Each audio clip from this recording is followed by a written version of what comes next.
Bonjour. Bonjour, vous me recevez? Bonjour, madame. Bonjour. Alors, j'espère que vous allez bien. On commence. Donc, je vais commencer avec la correction des exercices 3 et 4 de la série 3. Ensuite, on va terminer la dernière partie du cours. Bon, alors pour la série, donc pour les exercices 3 et 4, il s'agit d'appliquer le théorème de la composée de fonctions différenciables que l'on a vu auparavant. Donc, je rappelle juste les hypothèses de ce théorème. Comme je vais faire une composée, donc je vais considérer deux fonctions, g et f. Quand j'ai deux fonctions g et f, bien sûr, définies sur des ouverts u et v, de manière à ce que g de u soit inclus dans v. Donc, u est un ouvert de Rp. G est une fonction qui est définie sur U à valeur dans Rn. F est définie sur un ouvert V de Rn à valeur dans Rq. Donc, je dis que la fonction f rang G est différenciable en un point A, qui appartient à U, si bien sûr la fonction G est différenciable en A et la fonction f est différenciable en G de A. Ça rappelle justement exactement la définition pour la dérivée de la fonction composée. Et de plus, donc on a la différentielle de f rangée au point A, c'est la différentielle de f au point G de A, composée avec la différentielle de G au point A. D'accord? Alors, comme là, on est en train de manipuler des applications linéaires, ce sont toutes des différentiels, donc elles s'expriment à l'aide de matrices qu'on a appelées matrices jacobiennes. Donc, l'égalité précédente se traduit matriciellement par un produit matriciel. Donc, je vais avoir la matrice jacobienne de f rangée au point A et la matrice jacobienne de f au point G de A fois la matrice jacobienne de G au point A. D'accord? Alors, ce produit matriciel est bien justifié.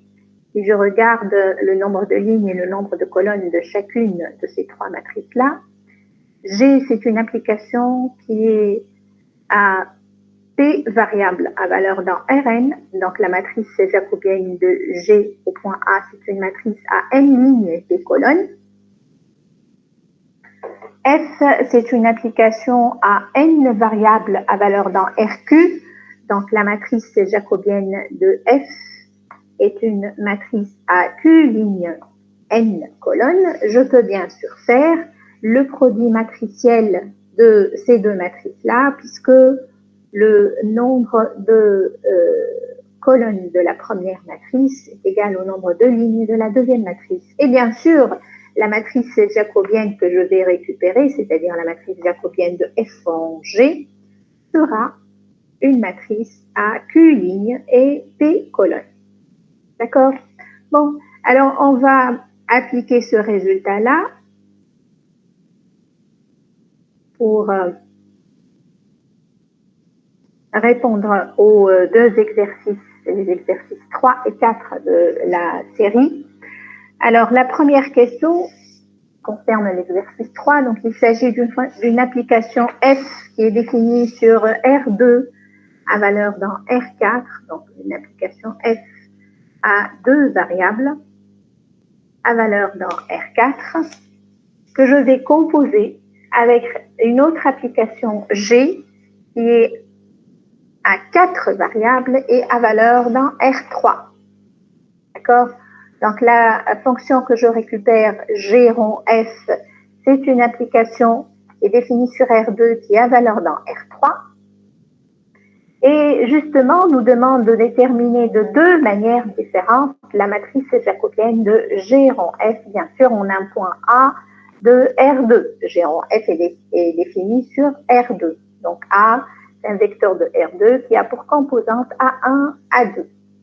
D'accord? Alors, les deux méthodes qui s'imposent ici, donc la première, bien sûr, la méthode naturelle, c'est de se dire qu'on va déterminer l'expression de G rond F. Et une fois qu'on a l'expression analytique de G rond F, il suffit juste de dériver ces différentes fonctions coordonnées pour obtenir la matrice jacobienne. Donc là, c'est la première méthode. On calcule G rond F au point x1, x2. Donc, il suffit juste de faire le calcul, d'écrire que c'est G de F de x1, x2. Et au bout, vous allez aboutir à l'expression suivante. Donc, G rond F au point x1, x2, c'est 4x1, x2 plus 4x2 au carré. La deuxième composante, elle est nulle, 0. Et puis la troisième composante, c'est x1 plus 2x2 moins x1. Donc on obtient bien une fonction qui est définie sur R2 qui a valeur dans R3. Et on voudrait calculer sa matrice jacobienne, la matrice jacobienne de la fonction précédente. C'est bien sûr une fonction qui est de classe C infini, elle est plus particulièrement de classe C1, donc sur R2, donc elle est différenciable sur R2, donc la matrice jacobienne de G rond F existe en n'importe quel point A de R2. Alors, c'est une matrice qui aura combien de lignes et combien de colonnes?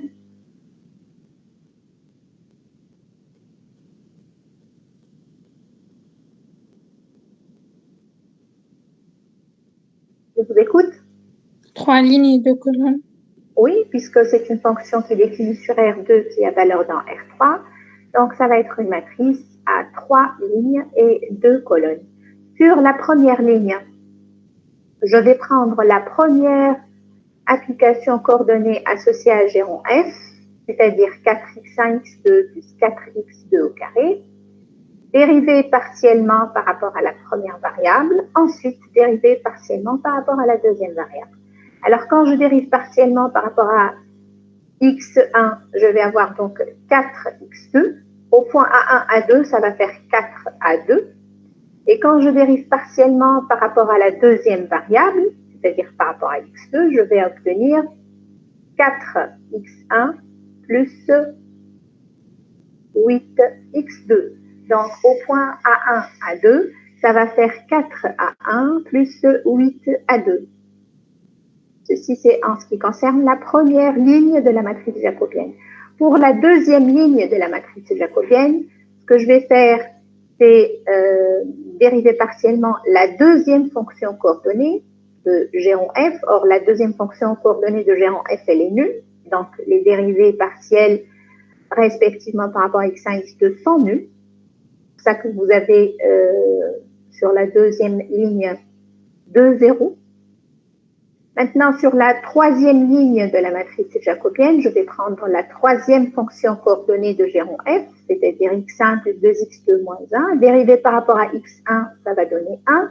Et dérivé par rapport à x2, ça va donner 2. Donc, finalement, j'obtiens exactement ce que vaut la matrice jacobienne de G rond F, une matrice à 3 lignes, 2 colonnes. Bon, alors la deuxième méthode, et donc là, on va utiliser le théorème que je viens de rappeler, consiste à dire que la matrice jacobienne de G rond F au point A, c'est la matrice jacobienne de G au point F de A, multipliée par la matrice jacobienne de F au point A. Bon. Donc, pour cette deuxième méthode, il faudra d'abord déterminer la matrice jacobienne de F en un point A. Ensuite, déterminer la matrice jacobienne de G en un point B quelconque. Le point B, bien sûr, ça va être un vecteur de R4, puisque G est défini sur R4, elle est à valeur dans R3. Donc, je dois déterminer la matrice jacobienne de G en un point B quelconque, en un point B ayant pour composante B1, B2, B3, B4. Ensuite, il faudra bien sûr calculer la matrice jacobienne de G au point F de A1, A2. Donc, il faudra remplacer B1, B2, B3 et B4 par les expressions respectives de f de A1, A2. D'accord? Une fois que j'obtienne ces deux matrices-là, je fais le produit pour obtenir la matrice jacobienne de G en F. Okay? Donc voilà, la matrice jacobienne de F au point A, ça va être une matrice à 4 lignes et 2 colonnes, puisque F est défini sur R2 et à valeur dans R4. Donc sur la première ligne, je dérive x1 plus 2x2. Par rapport à x1, ça va faire 1. Par rapport à x2, ça va faire 2. Sur la deuxième ligne, je dérive x1 tout court. Par rapport à x1, ça fait 1. Par rapport à x2, ça fait 0. Sur la troisième ligne, je dérive x2 au carré. Donc, par rapport à x1, ça va faire 0. Par rapport à x2, ça va faire 2x2. Au point A1, A2, ça va faire 2A2. Et sur la dernière ligne de la matrice jacobienne de F, je vais dériver x1 fois x2 au carré. Donc, je dérive par rapport à x1, ça va faire x2 au carré. Donc, au point A1, A2, ça va faire A2 au carré. Et je dérive par rapport à x2, ça va faire 2x1, x2, donc 2A1, A2. Je fais exactement la même chose pour la matrice jacobienne de G. C'est une matrice à 3 lignes et 4 colonnes. Donc, je calcule la matrice jacobienne de G en un point B, dont les composantes sont appelées B1, B2, B3, B4. Ensuite, je vais remplacer B1 par A1 plus 2A2. Je vais remplacer B2 par B1. Je vais remplacer B3 par A2 au carré. Et je vais remplacer B4 par A1, A2 au carré. D'accord? Et voilà ce que j'obtiens pour la matrice jacobienne de G. La dernière étape consiste à faire le produit matriciel de ces deux matrices trouvées.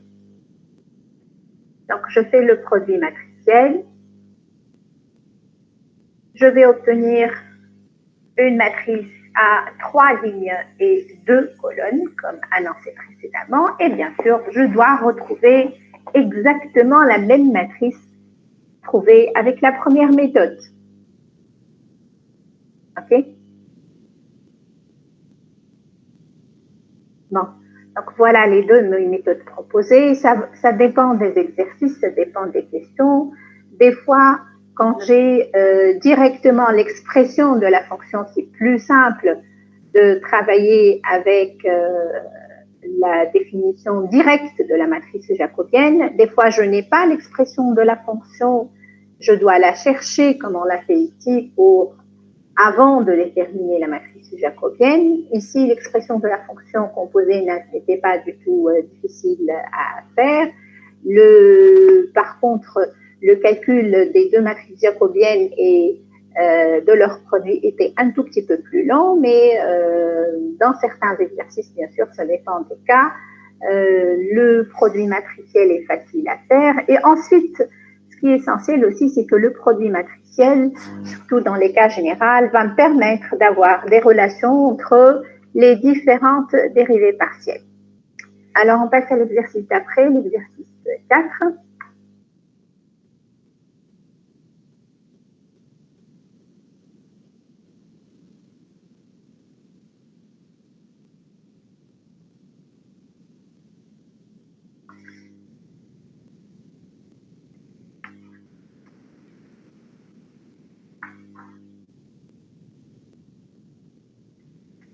Alors, dans l'exercice 4, vous avez une fonction à deux variables, donc définie sur R2, qui a valeur dans R.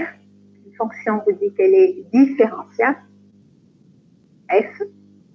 Et on vous dit qu'on définit une fonction G de R3 dans R, avec la formule suivante. Donc, G de TXY, c'est F de TXTY. Donc, voilà la relation qu'il y a entre F et G. Je pars d'une fonction, au départ, j'ai une fonction qui a deux variables, et ce que je suis en train de construire ici, c'est une fonction à trois variables. La fonction G, c'est une fonction à trois 3 variables.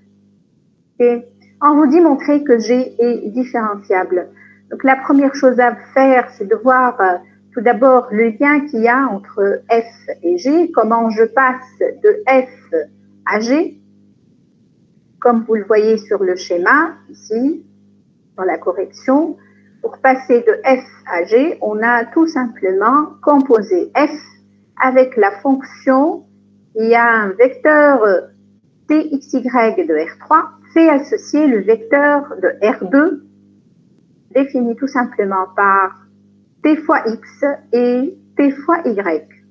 D'accord? Donc, je compose par une application ici que je vais appeler phi, une application qui va réduire le nombre de variables, puisque pour un vecteur à 3 variables, je vais passer un vecteur de R2.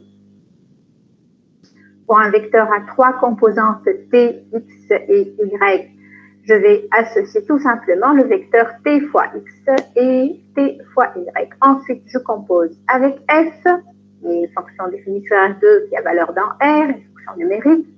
Ce que je récupère, c'est une fonction G qui est définie sur R3 qui a valeur dans R. Donc, voilà le lien qu'il y a entre F et G. On vous demande de montrer que G est différenciable. Alors, vous avez par hypothèse que F est différenciable sur R3. On a composé avec une fonction phi qui est de classe C infinie et donc de classe C1 sur R3. Comme elle est de classe C1 sur R3, donc elle est différenciable sur R3, et je sais que la composée de deux fonctions différenciables est différenciable. D'accord? Donc, phi est différenciable sur R3, f est différenciable sur R3, donc la composée G, f en phi, est également différenciable sur R3. Alors, on vous demande après d'exprimer les dérivées partielles de la fonction G en fonction des dérivées partielles de la fonction f. Alors, la fonction G a combien de dérivées partielles?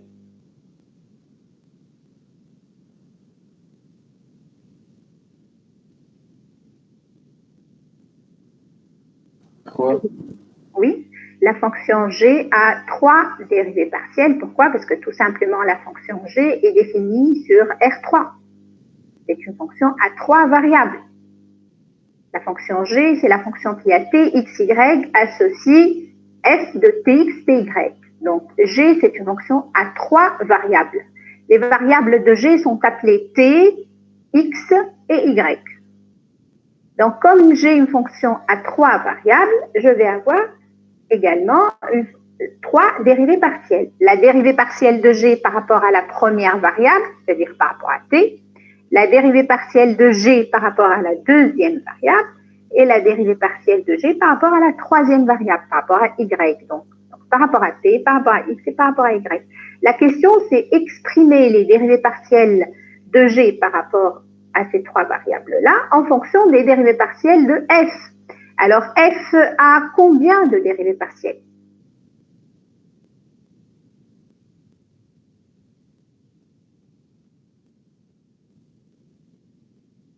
Deux, oui, parce que f, c'est une fonction à 2 variables.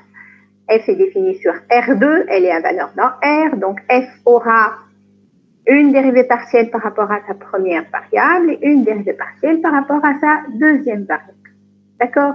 Alors, ce qui me permet d'avoir les relations qu'il y a entre les dérivées partielles de f et les dérivées partielles de g, comme je l'ai dit tout à l'heure, c'est bien sûr la relation qu'il y a entre les différentes matrices jacobiennes, la matrice jacobienne de G et la matrice jacobienne de F, parce que les dérivées partielles, où est-ce qu'elles apparaissent? Où est-ce que je les vois? Je les vois sur les matrices jacobiennes. Donc, comme G est égal à F rang phi, cette composition de fonctions différenciables va s'écrire matriciellement, comme je viens de le rappeler, par la matrice jacobienne de G, qui est égale à la matrice jacobienne de F, ou à la matrice jacobienne de phi. D'accord? Il faut juste préciser comme il faut en quel point. Donc, la matrice jacobienne de G au point T, X, Y est égal à la matrice jacobienne de F au point phi de T, X, Y, c'est-à-dire au point Tx, Ty, fois la matrice jacobienne de phi au point Tx, Y. Okay. Alors, la matrice jacobienne de G sera une matrice à combien de lignes, combien de colonnes? La matrice jacobienne de G sera une matrice à combien de lignes et combien de colonnes?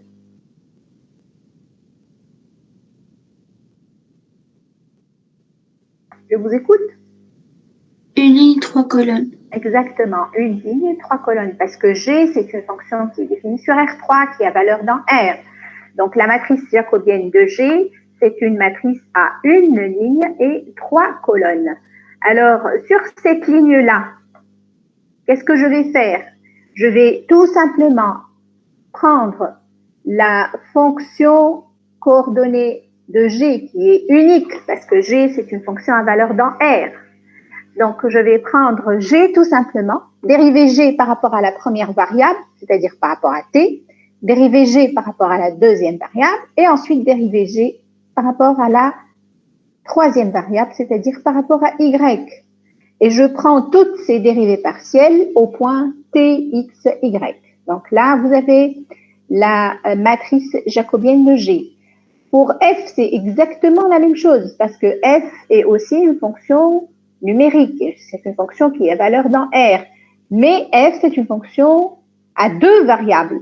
Donc, la matrice jacobienne de F sera une matrice à une ligne et deux colonnes. Donc, pour la matrice jacobienne de F, qui est une matrice ligne, je vais prendre tout simplement la dérivée partielle de F par rapport à la première variable et la dérivée partielle de F par rapport à la deuxième variable. Donc, ça, on appelle X et Y ici, la première variable, la deuxième variable de F. D'accord? Alors, je prends ces dérivées partielles en quel point?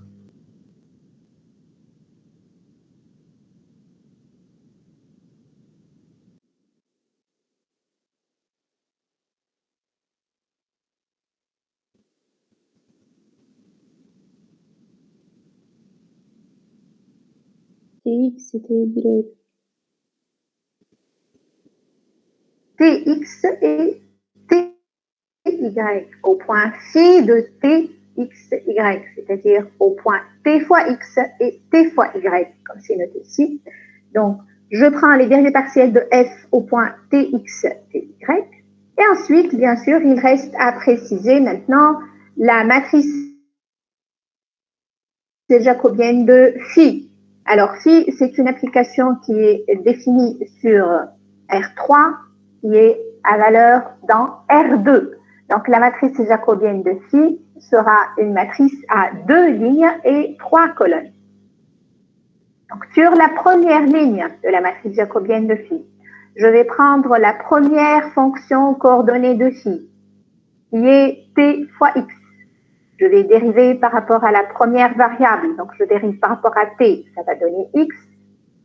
Je dérive par rapport à la deuxième variable, donc par rapport à x, ça va donner t. Je dérive par rapport à la troisième variable, donc par rapport à y. Et ça va donner 0.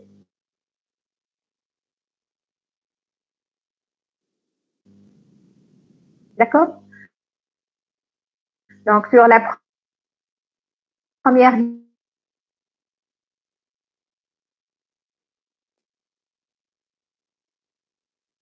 ligne de la matrice jacobienne de phi, je vais obtenir x, deuxième variable, c'est-à-dire par rapport à y, et ça donne t. OK? Donc, une fois que j'ai défini ces trois matrices jacobiennes, je n'ai qu'à faire le produit matriciel. Donc, la matrice jacobienne de F en phi, de F au point phi de Tx, Y, fois la matrice jacobienne de phi au point Tx, Y. Alors, je fais le produit matriciel. Donc, je vais obtenir respectivement les trois dérivées partielles de G en fonction des deux dérivés partiels de f. D'accord? Donc, à chaque fois qu'on me demande d'exprimer des dérivés partiels en fonction d'autres dérivés partiels, il faut toujours penser à écrire la relation qu'il y a entre les différentes matrices jacobiennes. Et parce que les dérivés partiels apparaissent sur les matrices jacobiennes. D'accord? Bon. Alors, pour la dernière question, donc, on vous demande de calculer la dérivée partielle de G par rapport à T, donc par rapport à la première variable au point 1, 2, 3. D'accord?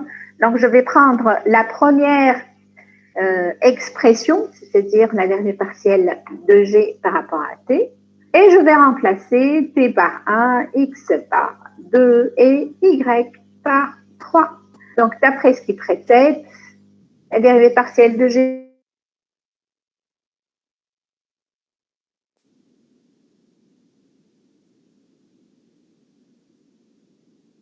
par rapport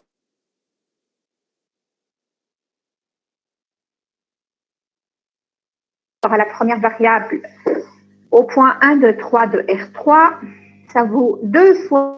Ce que vous devez comprendre ici, c'est que le X et le Y, ce sont des appellations. C'est juste quand j'écris la dérivée partielle de G par rapport à X, là, c'est pour dire que je dérive partiellement G par rapport à sa deuxième variable. Et quand j'écris la dérivée partielle de G par rapport à Y, c'est pour dire que je dérive G partiellement par rapport à sa troisième variable. Par contre, en ce qui concerne F, quand je dis la dérivée partielle de F par rapport à X, c'est pour dire que je dérive F par rapport à sa première variable. Et quand j'écris dérivée partielle de F par rapport à Y, c'est pour dire que je dérive F par rapport à sa deuxième variable. D'accord? Bon, alors maintenant on va continuer avec le cours.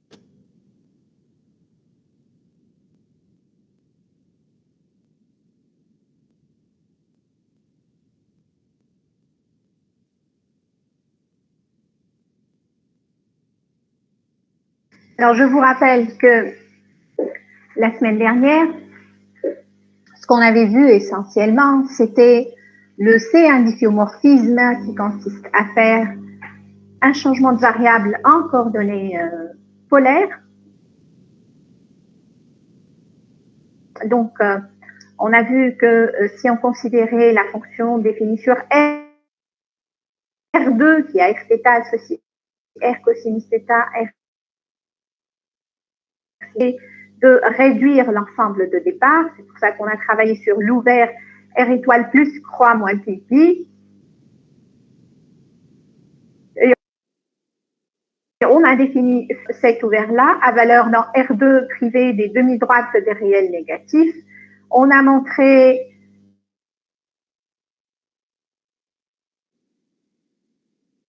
la fonction réciproque de phi est donnée par l'expression suivante.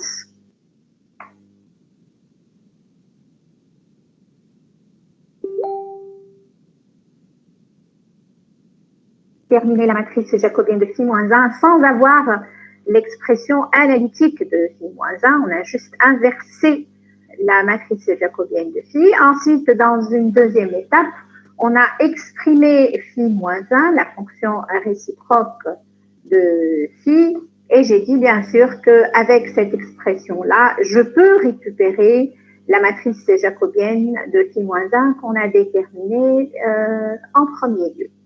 D'accord? Alors maintenant, on va voir à quoi va servir ce résultat-là et comment on va utiliser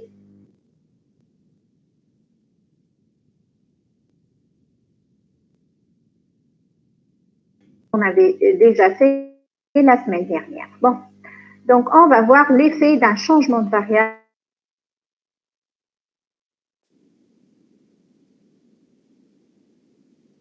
en coordonnées polaires. Alors, je vais considérer définir des demi-droites des réels négatifs. D'accord? Alors, je vais composer F avec le C1 difféomorphisme phi que je viens de rappeler. Donc, phi, c'est le C1 difféomorphisme défini sur R étoile plus croix moins pi, à valeur dans R2 privé des réels négatifs. Donc, je vais considérer la fonction f rond phi. Je vais composer f avec phi. Je vais appeler grand F cette nouvelle fonction, f en phi. Donc, grand F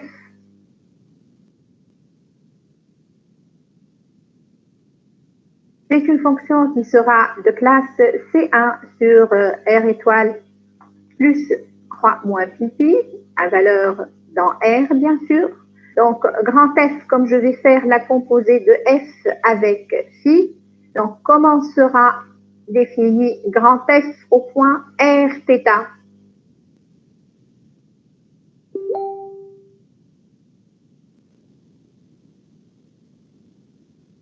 Que vaut grand F au point R θ? Je vous écoute.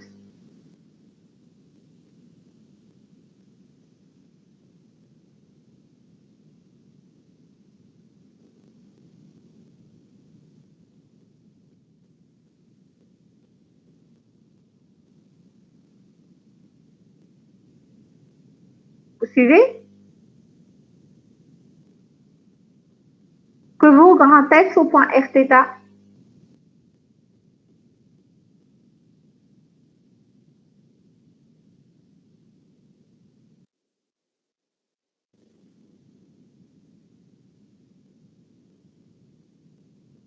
Par définition même de la fonction grand F,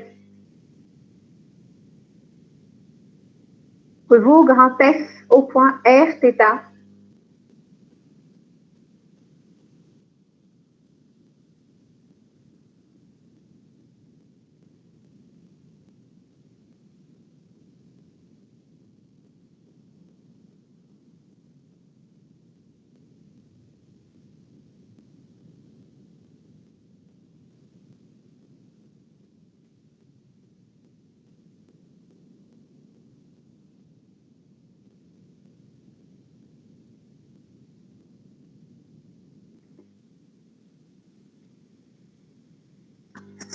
Vous ne suivez pas?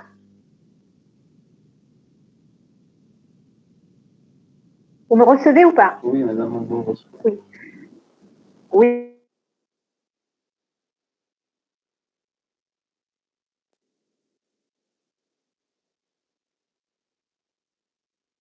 Oui. Alors, que vaut grand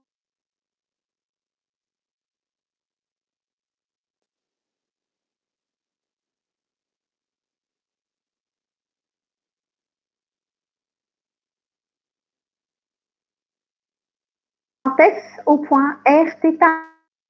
Grand F, c'est F sinus θ et R sinus θ, tout simplement. Donc, grand F au point R θ, c'est petit f au point R cosinus θ, R sinus θ. C'est pour ça qu'on dit qu'on est en train de faire le changement de variable x égale R cosinus θ et y égale R sinus θ. C'est tout simplement pour cette raison qu'on parle de faire un changement de variable. Parce que tout simplement, au lieu de déterminer, au lieu de considérer petit f au point xy, je vais considérer petit f au point r cosinus θ et r sinus θ. Donc, faire un changement de variable revient, en coordonnées polaires bien sûr, revient tout simplement à composer petit f avec le C1 difféomorphisme phi qui a été étudié la semaine dernière. Vous avez compris ou je répète?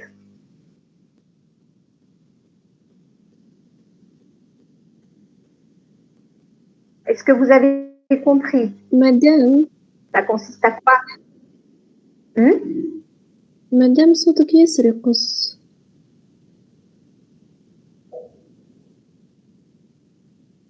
Oui, je vous écoute. Qu'est-ce que vous venez de dire?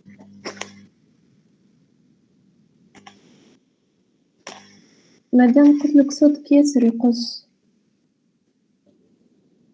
Là, vous m'écoutez? هكا تسمعوني؟ Oui, madame. Oui.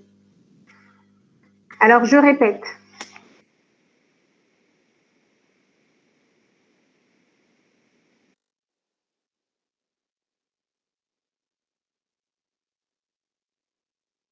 J'ai dit grand F rond phi de phi.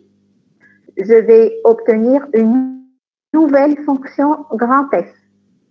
Grand F au point R θ, c'est F rond phi au point R θ, donc c'est petit f au point R cosinus θ, R sinus θ. Ok? Donc c'est pour ça que je dis que je vais faire un changement de variable. Donc au lieu de considérer petit f au point x, y, je vais considérer la fonction petit f au point R cosinus θ, R sinus θ.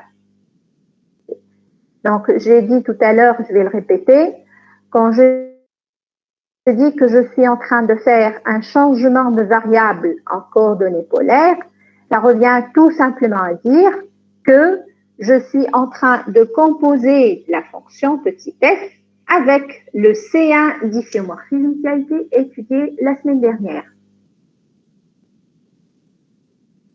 C'est bon? Oui, madame. Oui. Alors, on va passer au résultat précédent. Il dit que sous les hypothèses précédentes que l'on vient de définir, on peut exprimer les dérivées partielles de grand F en fonction des dérivées partielles de petit f, et inversement, on peut aussi exprimer les dérivées partielles de petit f en fonction des dérivées partielles de grand F. Alors, on va commencer d'abord par les dérivées partielles de grand F. Comment je vais les exprimer en fonction des dérivées partielles de petit f?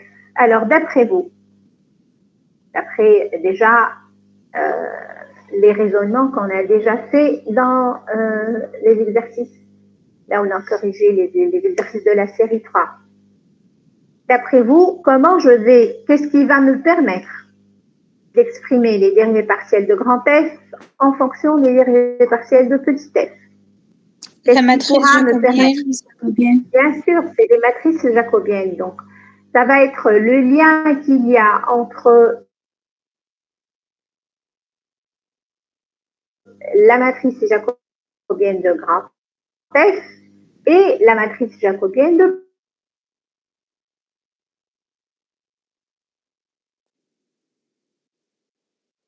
petit f. Donc, si j'arrive à ce qu'il y a entre les matrices jacobiennes, je peux bien sûr déduire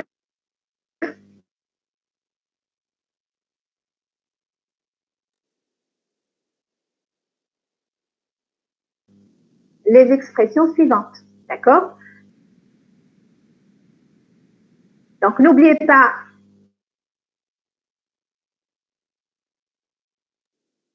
que grand F a été défini comme étant petit f multiplié par la matrice jacobienne de phi. Il faut juste préciser, bien sûr, les matrices jacobiennes sont prises en quel point? Donc, n'oubliez pas, donc, quand j'en prends la matrice jacobienne de grand F au point R θ, ça va être la matrice jacobienne de petit f au point phi de R θ, c'est-à-dire au point R cosinus θ, R sinus θ, fois la matrice jacobienne de phi au point R θ.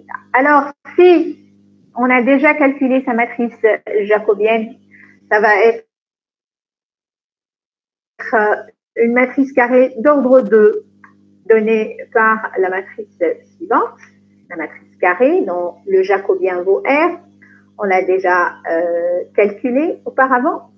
Donc, les matrices jacobiennes de grand F et de petit f, toutes les deux, ce sont des matrices lignes, parce que grand F et petit f, toutes les deux sont des fonctions à valeur dans R, et ce sont toutes les deux des matrices à 2 colonnes, parce que ce sont des fonctions à 2 variables.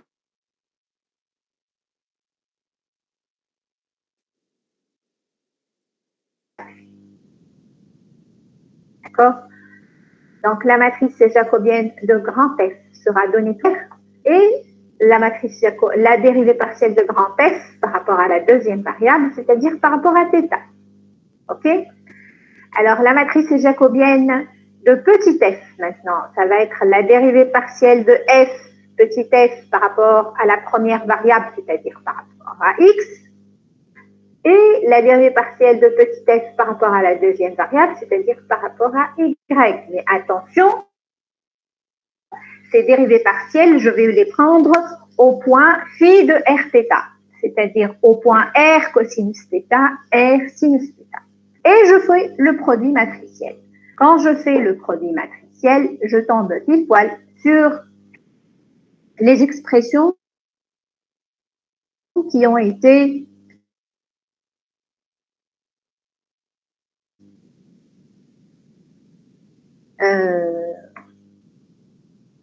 précédemment longues. Donc, toutes les écritures sont plutôt des notations qui sont prises par les physiciens. Donc, au lieu d'écrire dérivée partielle de grand F par rapport à R au point R θ, donc on va enlever le point R θ. La même chose pour dérivée partielle de F par rapport à X et par rapport à Y. On va enlever au point R cosinus θ, R sinus θ.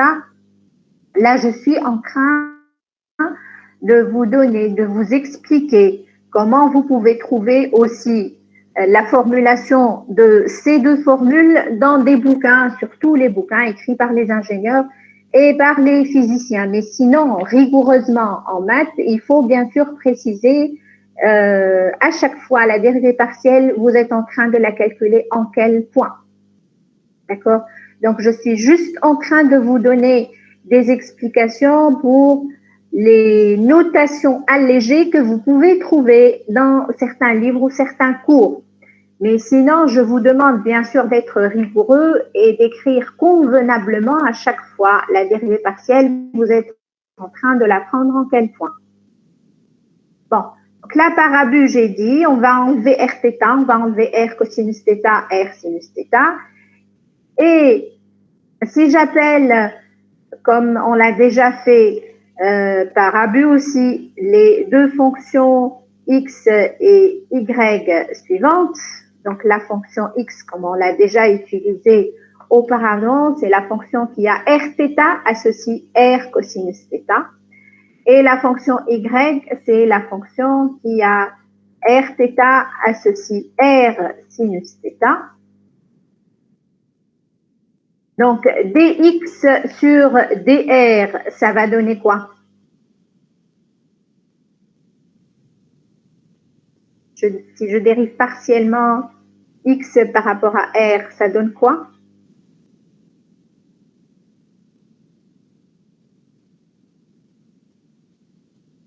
Cos θ. Oui, ça va donner cosinus θ. Et dy sur dr, ça va donner sinus θ. Sinus θ. N'est-ce pas? Oui, exactement. Donc, en fait, ce que j'ai ici, le cosinus θ qui est là, ça correspond à dx sur dr. Et ce que j'ai ici, le sinus θ que j'ai là, ça correspond à dy sur dr.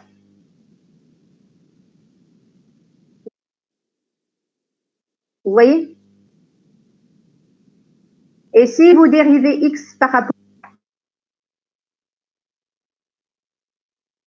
moins qui est là, moins r sinus θ,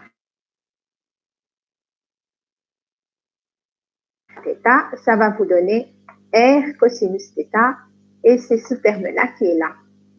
Donc finalement, avec cet abus de notation,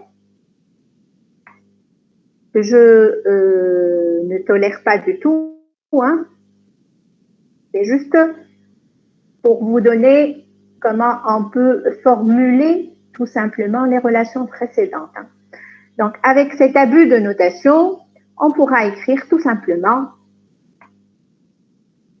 avec ces abréviations, vous pouvez écrire que la dérivée partielle de grand F par rapport à R, c'est dérivée partielle de petit f par rapport à x fois dx sur dr, plus dérivée partielle de petit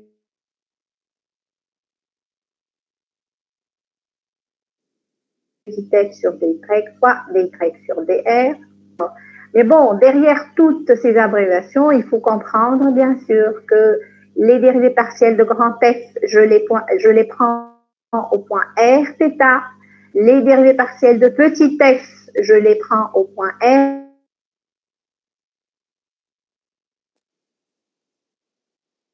Comprendre que petit x, c'est la fonction qui a r θ associe r cosinus θ, et petit y, c'est la fonction qui a r θ associe r sinus θ.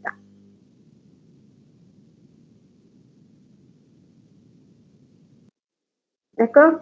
C'est y par r sinus θ, vous allez avoir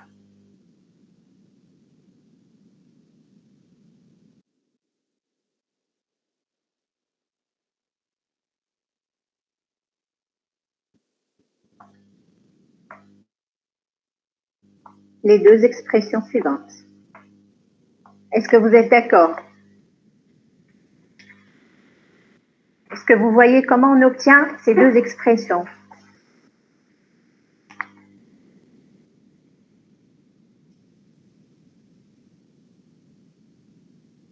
Vous êtes d'accord ou pas?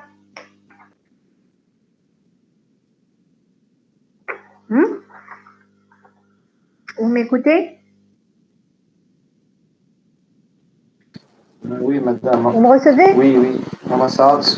Oui. Oui. Vous me faites signe quand il y a plus de 100 colonies. Oui. Comme ça, je m'arrête et je reprends. Alors, donc, dans l'expression précédente,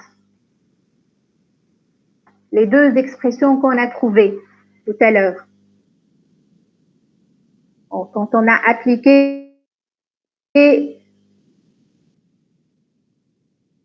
le produit matriciel des matrices jacobiennes. Donc, si je remplace x par r cosinus θ et y par r sinus θ, donc là, je vais avoir la dérivée partielle de f par rapport à x au point xy. Là, la même chose. Au point xy. Là aussi, vous allez avoir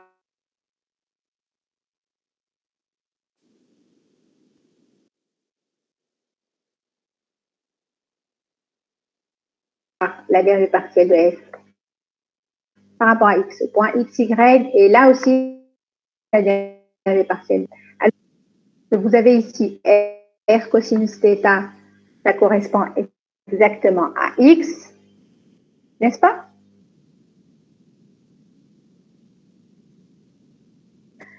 Là, vous avez moins r sinus θ.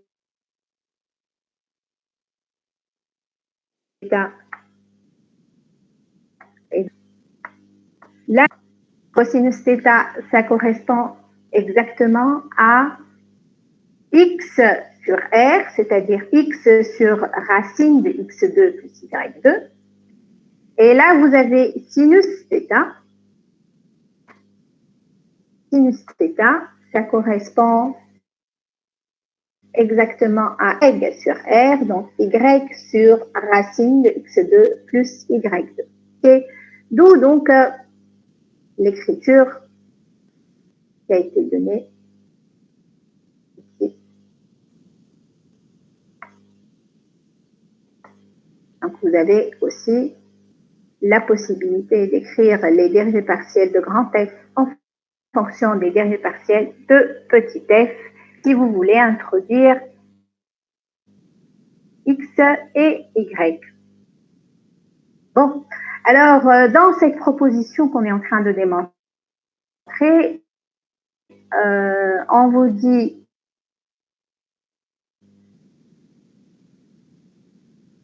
qu'on peut montrer les deux choses suivantes en fonction des dérivés partiels. Aussi qu'on peut exprimer les dérivés partiels de petit f en fonction des dérivés partiels de grand F. Alors, comment on va faire, d'après vous, pour exprimer les dérivés partiels de petit f en fonction des dérivés partiels de grand F?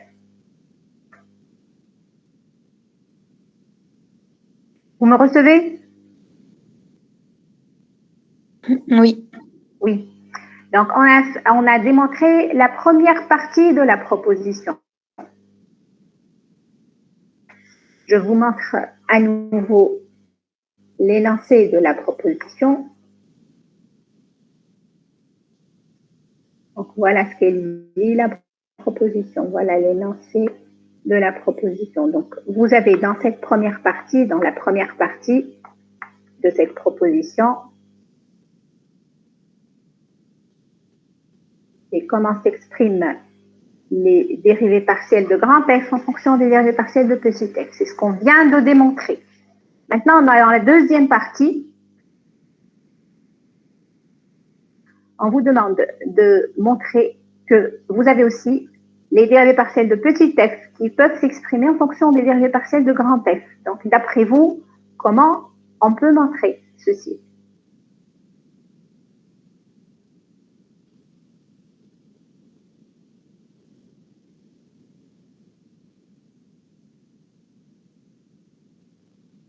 On peut partir du résultat et trouver df sur dx sur dy.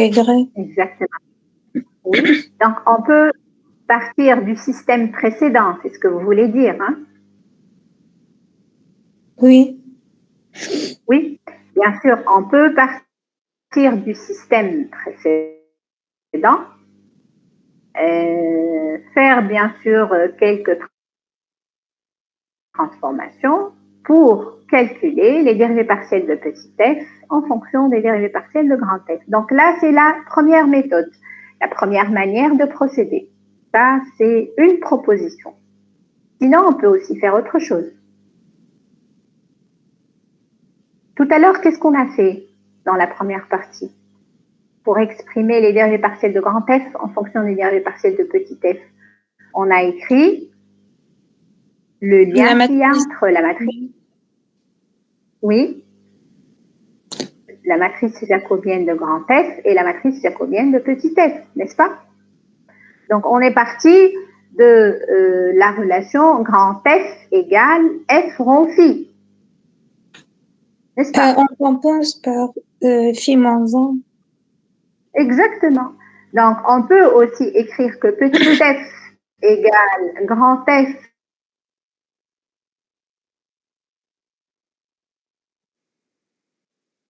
rond phi moins 1, puisque grand F, c'est petit f moins 1, c'est la réciproque de phi, le C1 difféomorphisme. Phi moins 1, on a déjà calculé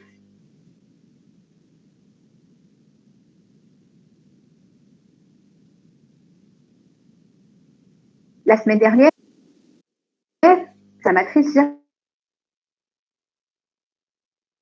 jacobienne. Vous vous rappelez de faire exactement comme tout à l'heure. Donc,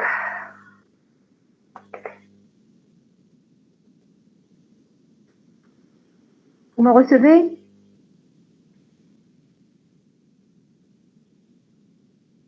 Oui, madame. Oui.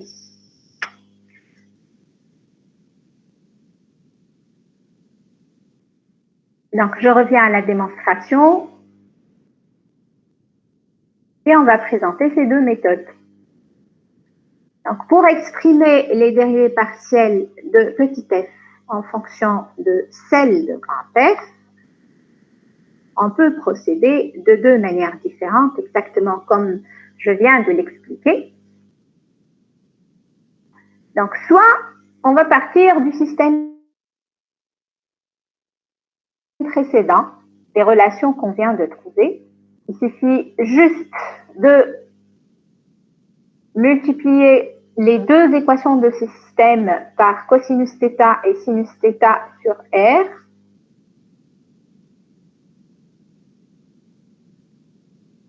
Je peux bien sûr multiplier par sinus θ sur R, puisque R est différent de 0, pour obtenir la dérivée partielle de f par rapport à y. Donc, à partir de là, donc quand je multiplie, par exemple, la première équation par cosinus θ, je vais avoir cosinus carré df sur dx plus cosinus θ sinus θ df sur dy qui vaut cosinus θ des grands f sur dr. Et quand je multiplie la deuxième équation par sinus θ sur r, donc je vais avoir sinus θ sur r des de grands f sur dθ, et je vais avoir sinus carré θ moins sinus carré θ df sur dx plus cosinus θ sinus θ df sur dy. Et quand je fais la différence, je vais pile poil avoir les deuxièmes termes qui vont disparaître, et ce qui va me rester, puisque je vais avoir cosinus carré plus sinus carré qui vaut 1, je vais avoir exactement df sur dx qui vaut, d de petit f sur dx qui vaut cosinus θ d de grand f sur dr moins sinus θ sur r d de grand f sur dθ. Je fais la même chose aussi pour df sur dy. D'accord? Donc là, c'est la première manière de procéder, c'est-à-dire partir du système précédent et faire juste quelques manipulations pour avoir le résultat. Alors maintenant, sinon, on peut aussi partir de la relation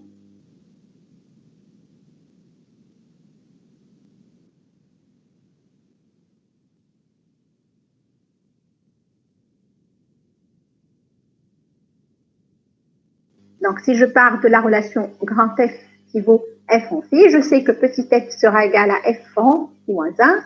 J'écris la relation qu'il y a entre les matrices jacobiennes, d'accord? Donc vous vérifiez bien sûr que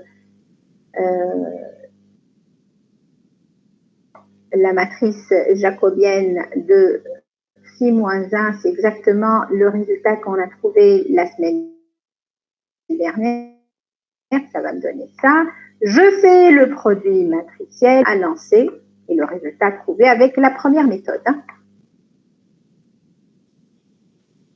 Bon, alors toujours pour abréger un peu toutes ces notations-là et pour faire et donner des notations plus faciles à retrouver, si je note R et θ, les fonctions qui a x, y associent à racine de x2 plus y2, et la fonction qui a x, y associe 2 arctangente y sur x plus racine de x2 plus y2. Donc ça, ce sont les fonctions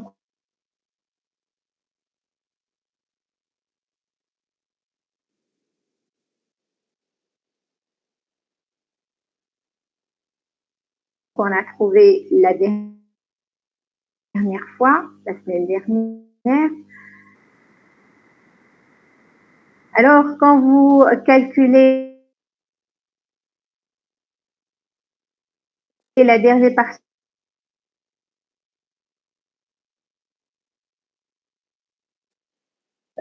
formule f sur dx et df sur dy peuvent être formulées de la manière suivante avec les abréviations.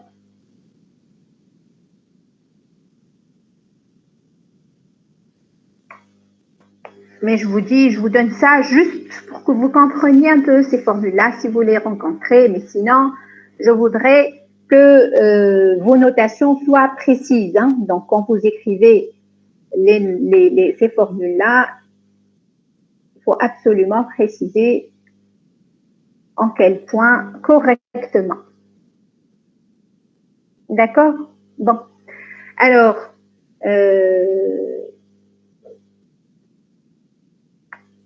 on va corriger l'exercice 6 de la série comme application de ce qu'on vient de voir. D'accord?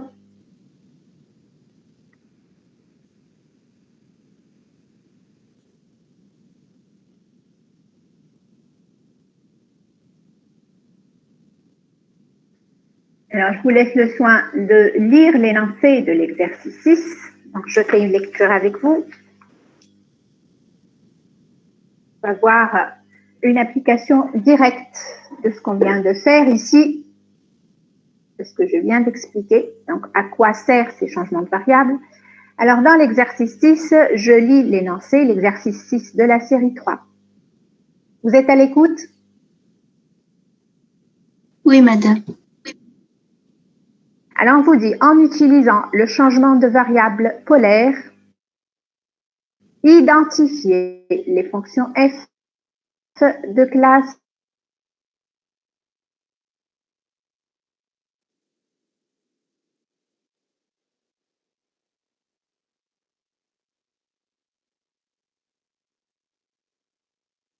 Madame C1. Sotras.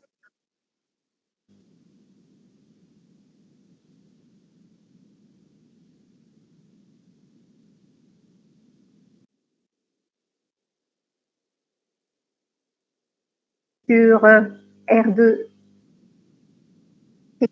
l'équation.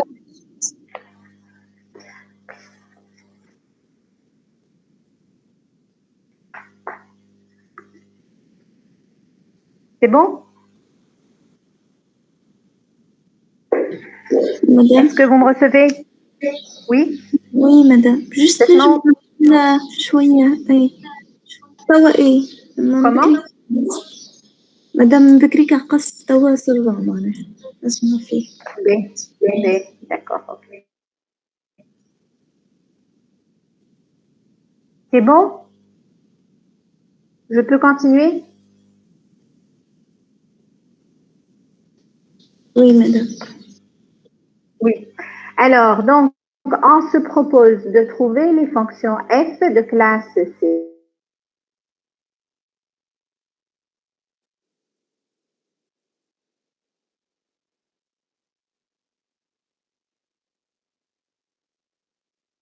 C1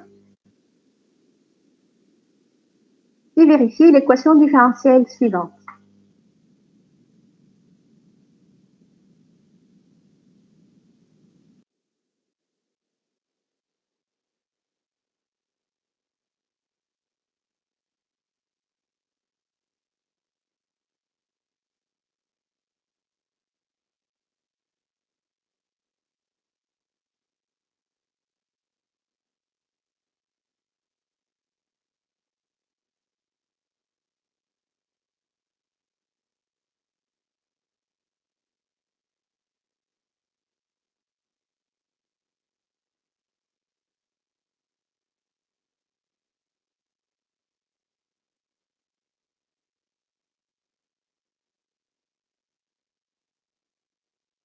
Un changement de variable. On me propose un changement de variable en coordonnées polaires.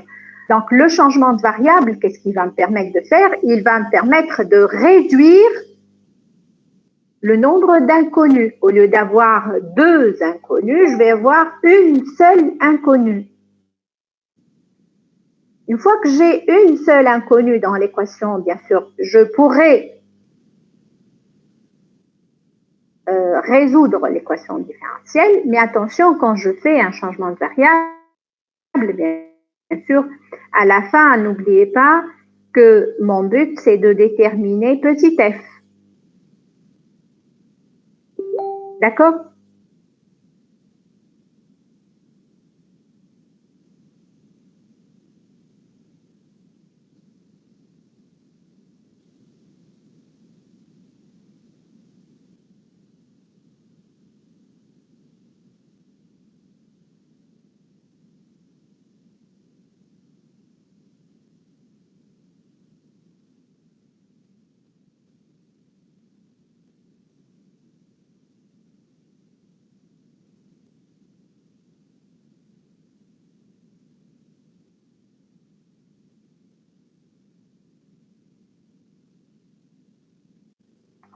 Est-ce que vous m'entendez?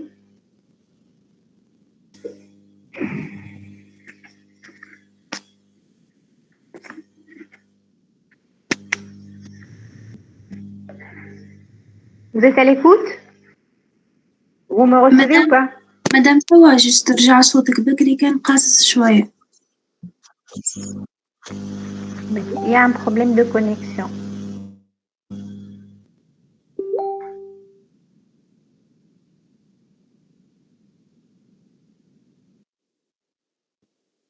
Je reprends? C'est bon, je peux reprendre? Oui madame, normalement oui. Oui. Alors, donc, je vais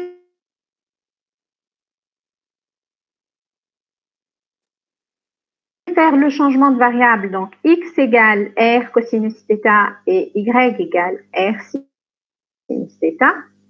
Donc, comme je l'ai dit tout à l'heure, quand je fais un changement de variable, cela revient à dire que je vais composer. Oui, d'accord. Alors, j'ai dit qu'on va résoudre l'équation différentielle. On se propose de résoudre l'équation différentielle E où j'ai deux inconnus qui sont la dérivée partielle de f par rapport à x et la dérivée partielle de f par rapport à y. J'ai une seule équation et deux inconnus. Donc, telle qu'elle est écrite ainsi, je ne pourrai jamais la résoudre, l'équation différentielle. C'est pour ça qu'on va faire un changement de variable. On va faire un changement de variable dans le but de faire diminuer le nombre d'inconnus. Pour pouvoir résoudre une seule équation, il faut que j'ai une seule inconnue, n'est-ce pas? Est-ce que vous êtes d'accord?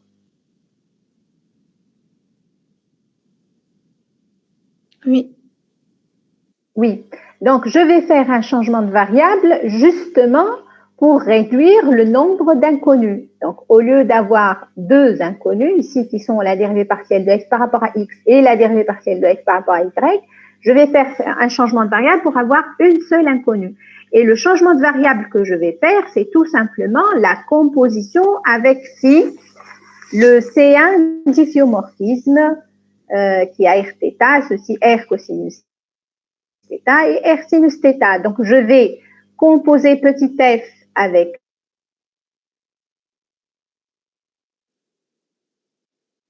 phi. Je vais obtenir la fonction grand f au point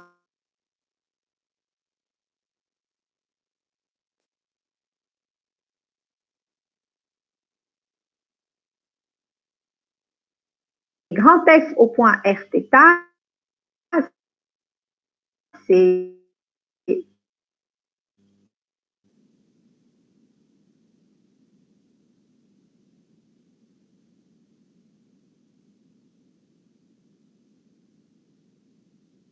petit f au point r cosinus θ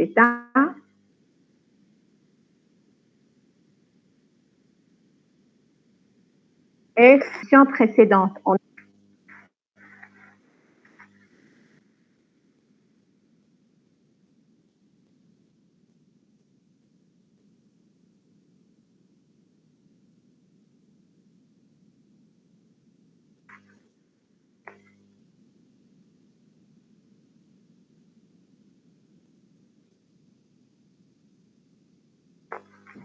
مدام علاش اخترنا الفونكسيون نفسها في اللي عملناه Il y a juste un problème.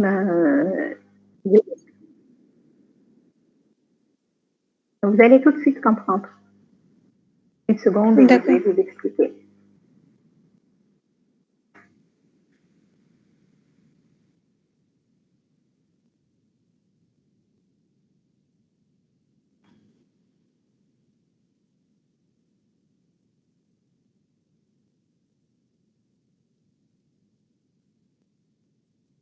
Désolée, mais aujourd'hui, il y a un problème de connexion.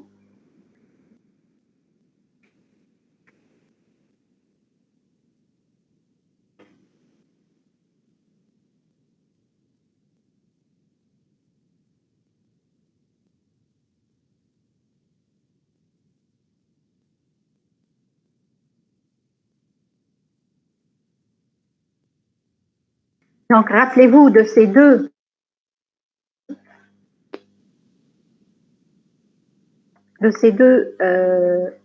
relations-là que l'on vient juste de montrer. Donc, les dérivés partiels de grand F par rapport à R et les dérivés partiels de grand F par rapport à θ. Vous voyez? Donc, si je regarde bien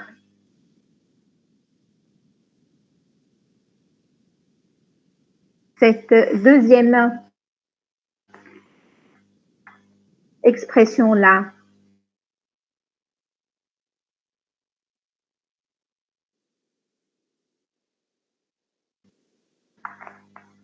l'expression où j'ai la dérivée partielle de grand F par rapport à θ, au point R sin θ df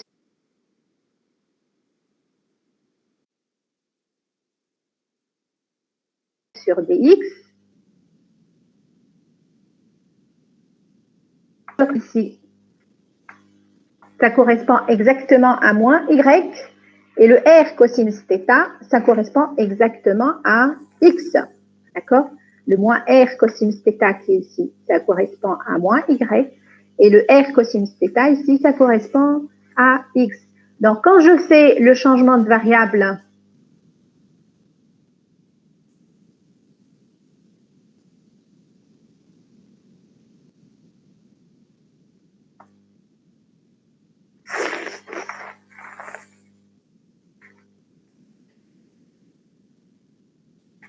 quand je fais le changement de variable x égale R cosinus θ et y égale R sinus θ,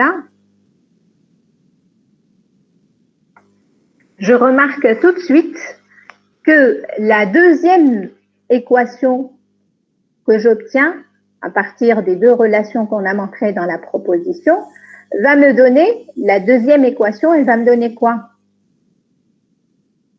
Quand je remplace x par R cosinus θ et y par R sinus θ. Vous me recevez?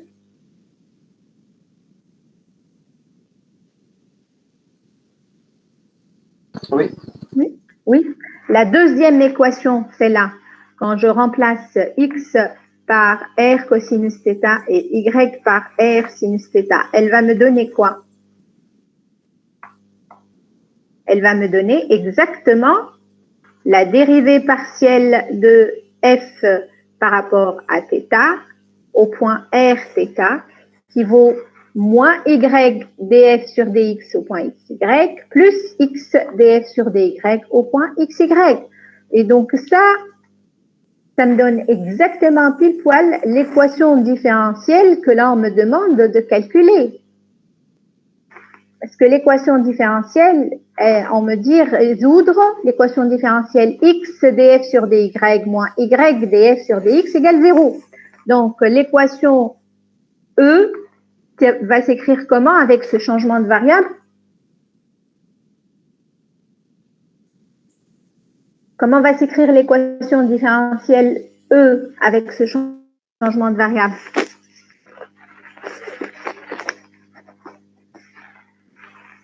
Une dérivée partielle de grand F par rapport à θ égale 0. Exactement.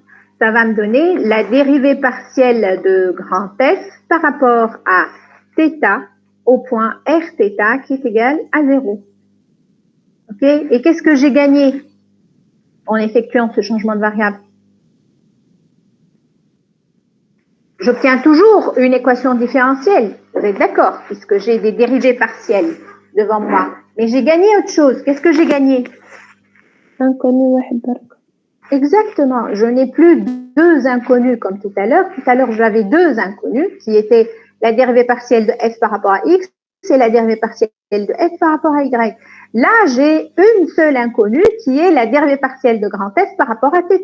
Et donc, je peux gérer maintenant cette équation différentielle. Je peux déterminer grand F. Grand F, c'est une fonction à deux variables. Et quand vous la dérivez par rapport à la deuxième variable θ, vous obtenez 0. Ça veut dire quoi?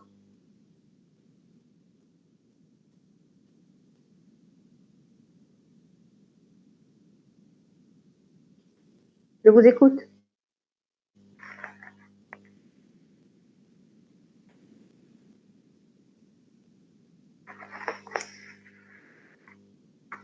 Grand F est une fonction à une seule variable, R. Exactement. Donc, grand F, comme c'est une fonction qui a deux variables et quand vous la dérivez par rapport à la deuxième variable, elle est toujours égale à 0, ça veut dire qu'elle ne dépend que de R, en fait. La fonction grand F, c'est une fonction qui a une seule variable et c'est une fonction qui va dépendre uniquement de R. C'est ce qu'on a écrit ici. Donc, grand F au point R θ, c'est une fonction psi qui dépend de R, ou psi est une fonction de classe C1 quelconque. Je peux la choisir arbitrairement, quelle que soit la fonction psi, il suffit juste qu'elle soit une fonction de classe C1 définie sur R étoile plus. N'oubliez pas que R varie dans R étoile plus. Vous prenez n'importe quelle fonction psi qui est de classe C1 sur R étoile plus. Pourquoi de classe C1? Parce que n'oubliez pas que je cherche les fonctions petit f qui sont de classe C1. Donc, grand f aussi doit être de classe C1. Donc, je cherche n'importe quelle fonction psi, je considère n'importe quelle fonction psi qui est de classe C1 sur R étoile plus. La fonction psi de R, ou grand f de R de θ, vérifie l'équation différentielle dérivée partielle de grand F par rapport à θ au point R θ égale à 0. D'accord? Cette équation, elle est vérifiée pour tout R θ appartenant à R étoile plus croix moins pi pi. N'oubliez pas. Bon, est-ce que de cette manière-là, je peux dire que j'ai résolu mon équation différentielle? Est-ce que, arrivé à ce stade, je peux dire que j'ai résolu l'équation différentielle initiale?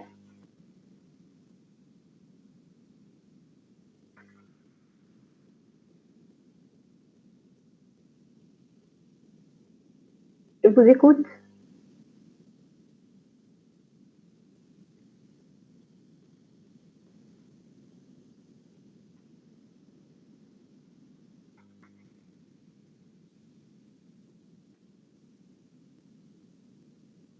Vous m'entendez?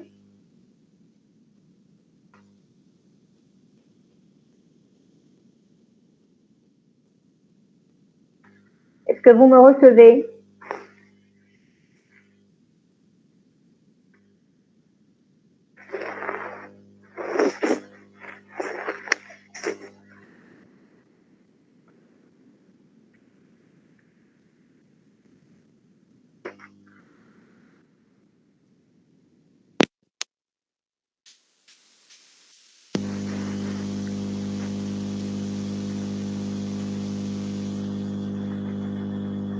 Vous êtes à l'écoute ou pas? Vous me recevez ou pas? Oui. Oh, oui, madame. Oui. Vous avez entendu la question ou je reformule la question? نعاودها لنا madame. Bon, je répète ma question. Donc, jusque-là, ce qu'on avait fait, donc, c'était un changement de variable en coordonnées polaires. C'était un changement de variable. Donc, j'ai considéré la fonction grand F qui vaut F rang phi. Alors, j'ai exprimé les dérivées partielles de grand F en fonction des dérivées partielles de petit f. Ça m'a permis de récupérer une équation différentielle avec une seule inconnue qui est grand f. Je suis arrivée à déterminer l'expression de grand f. J'ai dit que grand f au point r θ, c'est psi de r. Et psi est une fonction quelconque et de classe C1 qui est vraiment arbitrairement choisie, définie sur R étoile plus. Ma question maintenant, est-ce que j'ai terminé la résolution de l'équation différentielle initiale?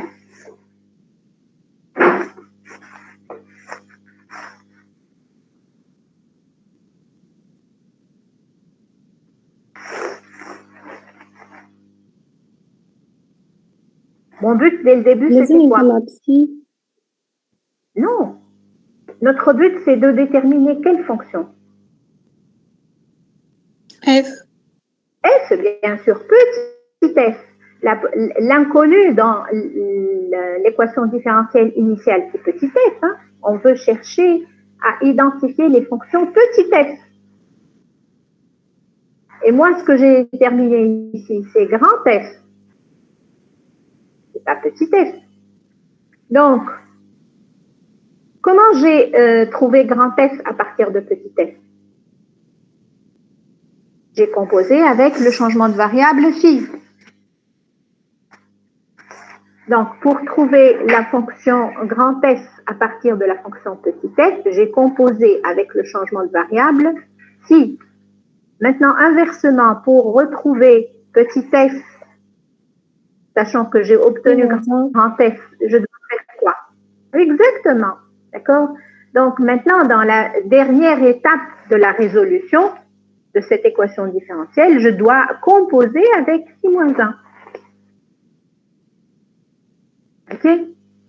Donc, n'oubliez pas que petit f, c'est f rond phi moins 1. D'accord? La relation que j'ai entre grand f et petit f. N'oubliez pas que grand f au point r θ, c'est phi de r θ. C'est petit f au point r cosinus θ, r sinus θ. Donc maintenant, pour retrouver petit f, sachant que j'ai grand f, je dois composer avec phi moins 1. Donc petit f de xy, c'est f rond phi moins 1. Donc c'est grand f au point racine de x2 plus y2 et 2 arctangente y sur x plus racine de x2 plus y2. Donc finalement, petit f de xy, ça va être tout simplement psi au point racine de x2 plus y2. On a dit que grand f de r θ, c'est psi de r. Donc, grand f au point racine de x2 plus y2 et 2 fois arctangente y sur x plus racine de x2 plus y2, ça va être psi de racine de x2 plus y2, avec psi, une fonction définie sur r étoile plus, à valeur dans r, de classe C1 quelconque. Et voilà, donc là, je peux dire que j'ai terminé la résolution de mon équation différentielle initiale. Donc, je prends n'importe quelle fonction psi définie sur r étoile plus. Elle est vraiment quelconque, la fonction psi. Hein. Elle est juste de classe C1. Je prends psi au point racine de x2 plus y2. Alors, f de xy défini par psi de racine de x2 plus y2 vérifie l'équation différentielle précédente. Ce sont toutes ces fonctions-là qui sont solutions de l'équation différentielle initialement donnée. OK? Bon, alors on passe à la deuxième question de l'exercice 6. Alors maintenant, on se propose de trouver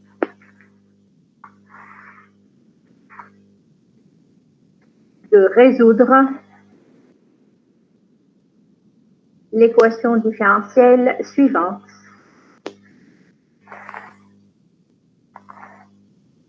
Donc, je veux trouver toutes les fonctions de classe C1 sur R étoile plus croix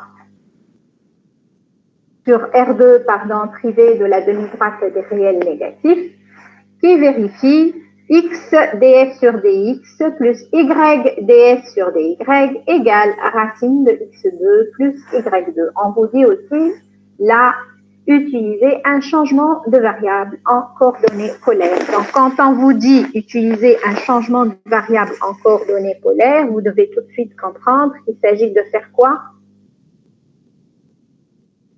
Tout de suite.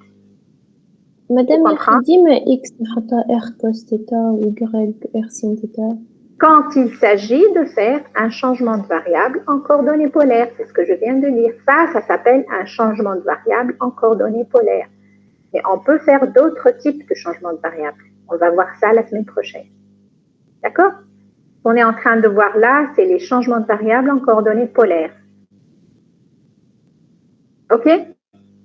Donc, quand on vous dit faire un changement de variable en coordonnées polaires, c'est-à-dire vous allez composer petit f avec le C1 difféomorphisme phi.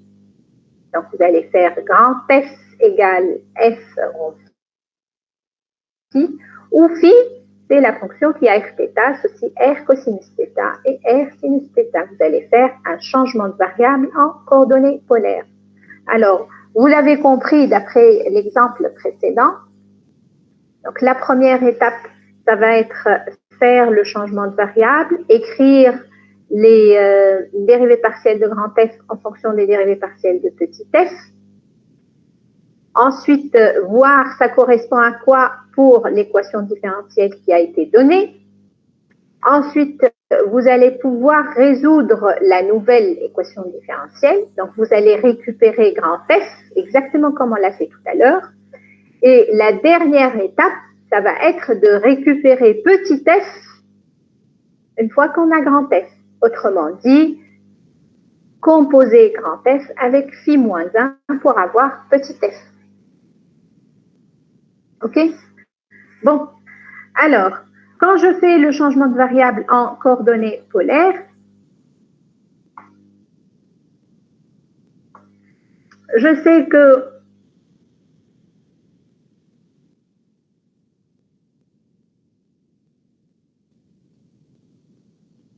j'ai la relation suivante pour la dérivée partielle de grand F par rapport à R, point R θ. Je sais que ça vaut cosinus θ df sur dx plus sinus θ df sur dy.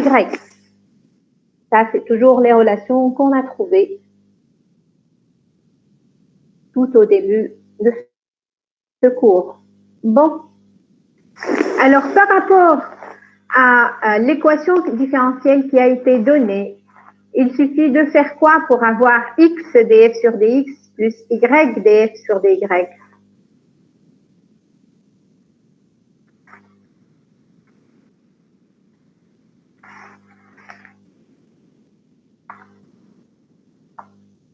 Multiplié par R. Exactement, il suffit juste de multiplier par R. Quand je multiplie par R à droite et à gauche, bien sûr, R cosinus θ, ça va me donner X, et R sinus θ, ça va me donner Y. Donc, quand je multiplie par R, je récupère exactement le premier membre de mon équation différentielle, c'est-à-dire X df sur dx plus Y df sur dy. Donc, X df sur dx plus Y df sur dy, ça correspond exactement à R d de grand F sur dr au point Rθ. Et ce que je gagne encore une fois, comme tout à l'heure, ce que je n'ai plus deux variables, deux inconnues, pardon, dans mon équation différentielle, mais j'ai une seule inconnue qui est grand F. D'accord? Bon, donc avec ce changement de variable en coordonnées polaires, l'équation E va s'écrire de la manière suivante. Donc, je vais avoir R dérivée partielle de grand F par rapport à R qui est égal à R. Racine de x2 plus y2, c'est R, n'est-ce pas? Donc, l'équation E va s'écrire de la manière suivante. Je vais avoir R, je répète, fois dérivée partielle de grand F par rapport à R au point R θ qui est égal à R. Pour tout R θ appartenant à R étoile plus ce croix moins pi. Comme R ici est différent de 0, je peux simplifier par R. Et donc, l'équation différentielle va s'écrire dérivée partielle de grand F par rapport à R au point R θ est égal à 1. Si la dérivée partielle de grand F par rapport à R au point R θ est égal à 1, alors comment va s'écrire la fonction grand F? Si sa dérivée partielle par rapport à R est égale à 1. R plus une fonction en fonction de θ. Exactement. Donc, la fonction grand F au point R θ, elle va s'écrire comme étant R plus une fonction quelconque arbitrairement choisie qui dépend uniquement de θ. Arbitrairement choisie, mais bien sûr, il faut qu'elle soit de classe C1 sur l'intervalle moins pi. C'est une fonction à une seule variable, la fonction psi. D'accord? Quand vous dérivez partiellement par rapport à R, la dérivée par rapport à R de R, ça va vous donner 1, et la dérivée de la fonction psi par rapport à R, ça va vous donner 0. Vous voyez? Donc, grand F au point R θ, c'est égal à R plus psi de θ. OK? Alors, si j'avais, par exemple, si je n'avais pas égal à 1, mais si j'avais égal à R, est-ce que ça change? Si la dérivée partielle de F par rapport à R au point R θ était égale à R. 1 demi R carré plus psi θ. Exactement. À ce moment-là, je vais avoir 1 demi R carré plus psi de θ. D'accord? Bon, maintenant, comme tout à l'heure, donc la dernière étape va consister à composer avec phi moins 1. Donc, je vais écrire tout simplement que f de x, y, c'est grand F au point R cosinus θ, R sinus θ, c'est-à-dire je vais composer grand F avec phi moins 1. Donc, je vais avoir petit f au point xy qui vaut à racine de x2 plus y2 plus phi au point 2 arc tangente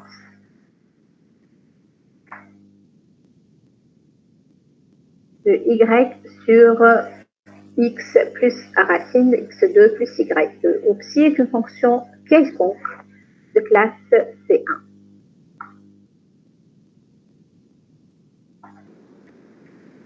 OK?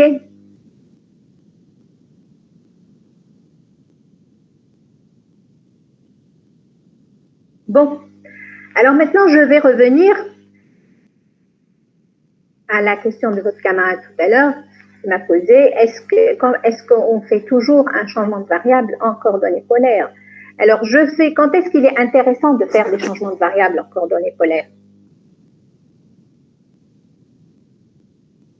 D'après vous? Parce qu'à chaque fois, qu'est-ce que je fais? Je suis en train d'utiliser les dérivées partielles de grand F en fonction des dérivées partielles de petit f. Donc, si l'utilisation des dérivées partielles de grand F est favorable à certaines équations différentielles, comme on vient de le faire dans l'exercice 6, bien sûr, c'est intéressant de faire un changement de variable en coordonnées polaires. Mais sinon, ce n'est pas du tout intéressant et il faudra penser à faire d'autres types de changements de variables. Okay? D'ailleurs, dans le cas général,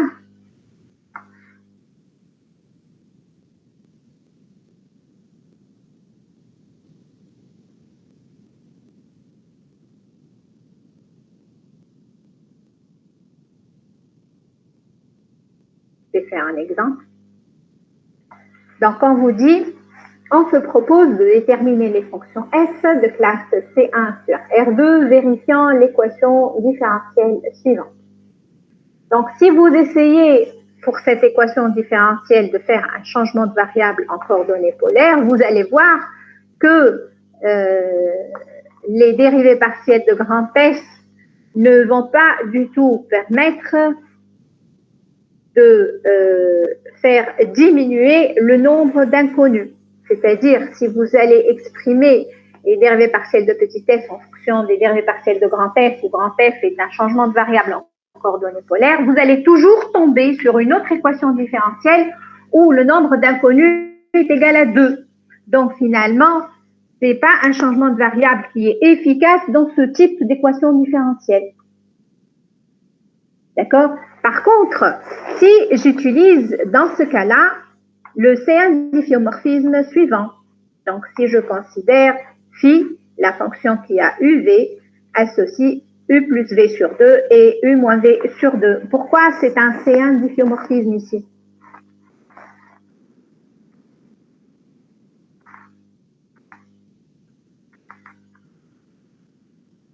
Car phi est de classe 1.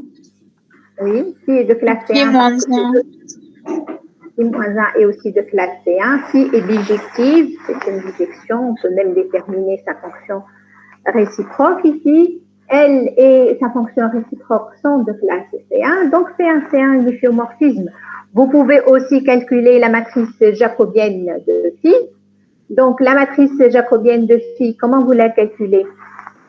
Ça va être une matrice carrée 2 fois 2, n'est-ce pas? Sur la première ligne, vous allez avoir quoi?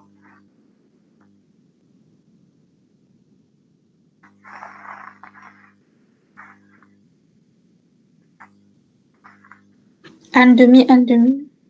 Exactement, un demi, un demi. Sur la deuxième ligne? Un demi moins un demi. Oui, un demi moins un demi. Donc, quand vous calculez le déterminant de la matrice jacobienne, ça va vous donner quoi? Un demi fois moins un demi, moins un demi fois un demi, c'est ça? Oui. N'est-ce pas? Oui, donc ça va être un réel différent de 0. Le déterminant de la matrice jacobienne, le jacobien est non nul, donc ça aussi, ça me permet de dire qu'il s'agit d'un C1 difféomorphisme, qu'il s'agit d'une fonction injective. Si j'utilise toujours le théorème qu'on a déjà vu, je sais que c'est un C1 difféomorphisme. Bon, alors quand j'applique le changement de variable grand F égale F rang phi, et que j'écris toujours la relation qu'il y a entre la matrice jacobienne de grand F et la matrice jacobienne de petit f. D'accord? Donc, la matrice jacobienne de grand F, elle sera donnée par df sur du, d de grand F sur du au point uv et d de grand F sur dv au point uv. J'écris que c'est la matrice jacobienne de petit f au point U plus V sur 2 et U moins V sur 2, c'est-à-dire au point phi de UV, fois la matrice jacobienne de phi. La matrice jacobienne de phi, on vient de dire que c'est 1 demi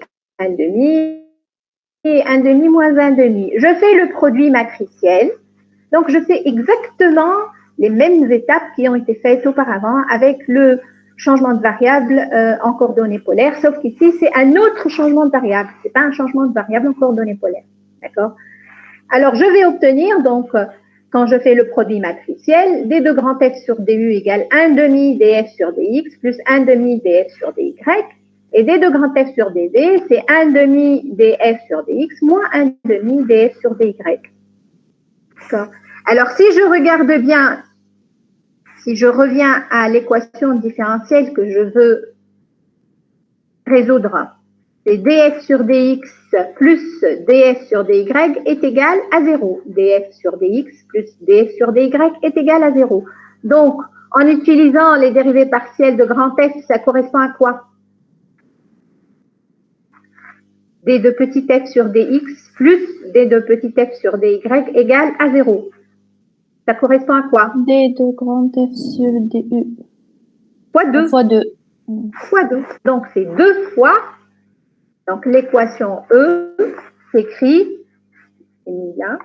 L'équation E va s'écrire, l'équation initiale, elle va s'écrire 2 fois dérivée partielle de grand F par rapport à U au point UV est égal à 0. D'accord? Et donc là, bien sûr, ce que je gagne, comme c'était le but dès le début, c'est de réduire le nombre d'inconnus. Donc j'ai une seule inconnue qui est la dérivée partielle de grand F par rapport à U. Et là, je trouve une dérivée partielle qui est nulle pour tout UV appartenant à R2. Donc la fonction grand F, c'est une fonction qui va dépendre uniquement de V, la deuxième variable, puisque quand vous la dérivez par rapport à la première variable U, vous obtenez 0. Donc F de UV, c'est psi de V.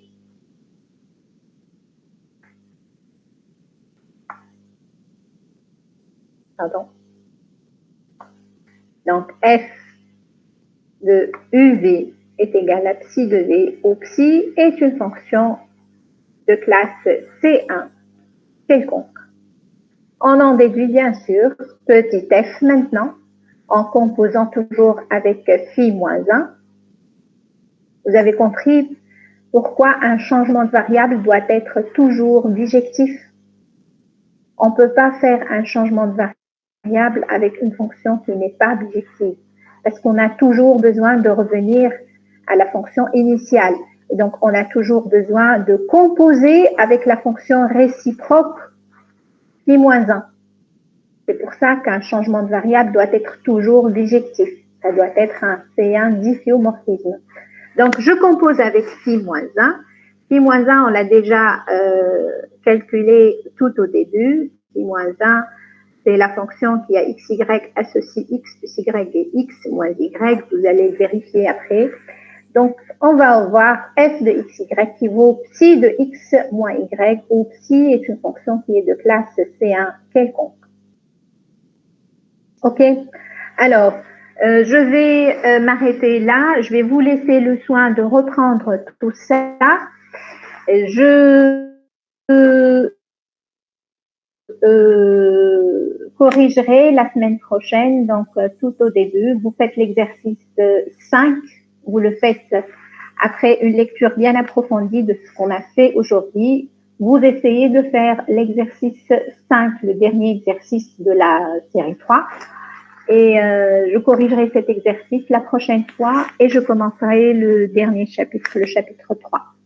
Alors, je vais juste vous dire une chose, c'est que pour la résolution des équations différentielles, quand il s'agit d'un changement de variable qui n'est pas un changement de variable en coordonnées polaires, on vous donnera le changement de variable à faire, comme ça a été indiqué dans l'exercice 5, vous allez le voir. Donc, à chaque fois, on vous donnera le changement de variable qu'il faut faire. Sinon, pour le changement de variable en coordonnées polaires, vous devez vous débrouiller vous-même et voir vous seul qu'il s'agit de faire un changement de variable en coordonnées polaires. D'accord? Il suffit juste de s'entraîner un peu, de faire et de résoudre quelques équations différentielles vous-même, vous devez le faire et vous allez voir que c'est pas du tout difficile à comprendre. C'est toujours la même formule qu'on est en train d'utiliser, c'est toujours la relation qu'il y a entre la matrice jacobienne de grand F et la matrice jacobienne de petit f. D'accord? Alors, je vous remercie pour votre présence, pour ceux qui étaient présents. Je m'excuse pour le problème de connexion qu'il y a eu aujourd'hui. Allez, au revoir et bon travail. À la prochaine fois. Merci, madame. Au revoir.